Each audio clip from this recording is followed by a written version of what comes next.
দর্শক এবার ওপেনিং এ থাকবেন বিপিএল এর নাম্বার 1 ব্যাটার, মিডল অর্ডার সামলাবেন নিউজিল্যান্ড সিরিজে দুর্দান্ত এক সেঞ্চুরিয়ান, বিপরীতে বাদ পড়তে পারেন অফ ফর্মে থাকা মুশফিকুর রহিম ও লিটন কুমার দাস।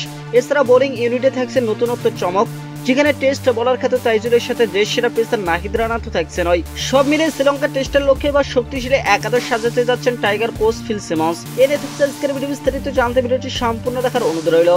দর্শক আর মাত্র সপ্তাহখানেকের ব্যবধানে পর্দা উঠতে যাচ্ছে শ্রীলঙ্কার বিপক্ষে টাইগারদের পূর্ণাঙ্গ সিরিজ, যেখানে 2টি টেস্টের পাশাপাশি 3টি ওয়ানডে এবং 3টি টি20 ম্যাচ খেলবেন নাজমুল হোসেন শান্তরা। দর্শক চলতি মাসের 17 তারিখে প্রথম টেস্টের মধ্য দিয়ে শুরু হবে লম্বা সিরিজ।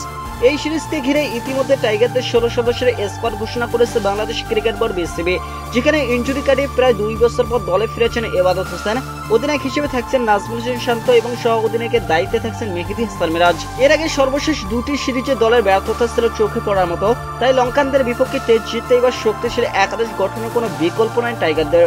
দর্শক ফলে স্কোয়াডে থাকলেও একাদশ থেকে বাদ পড়ার তালিকায় থাকতে পারেন মুশফিকুর রহিম বা লিটন কুমার দাসের মতো বড় নামগুলো। এদিকে স্কোয়াডে থাকা ক্রিকেটারদের সাম্প্রতিক পারফরমেন্স বলছে ওপেনিং এ প্রথম পছন্দ হতে পারেন এবছর ঘরোয়া ক্রিকেটে দুর্দান্ত ছন্দে থেকে ইনামুল হক বিজয়। সর্বশেষ ডিপিএল এ সর্বোচ্চ রান করে নাম্বার 1 ব্যাটারের তকমায় জিতেছেন তিনি।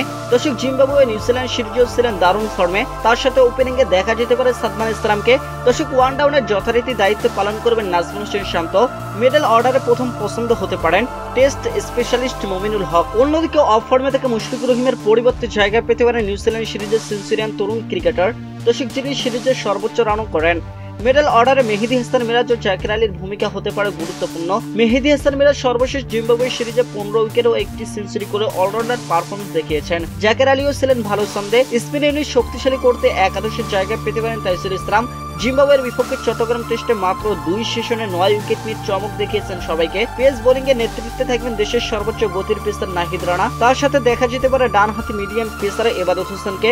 দর্শক এই দুজনের গতি ও আক্রমণ মিলে লঙ্কানদের বিপক্ষে বড় প্রতিরোধ গড়তে পারে টাইগাররা। তাছাড়া একাদশের তৃতীয় পেসার হিসেবে জায়গা পাওয়ার দৌড়ে এগিয়ে থাকবেন ডেথ ওভারের স্পেশালিস্ট হাসান মাহমুদ।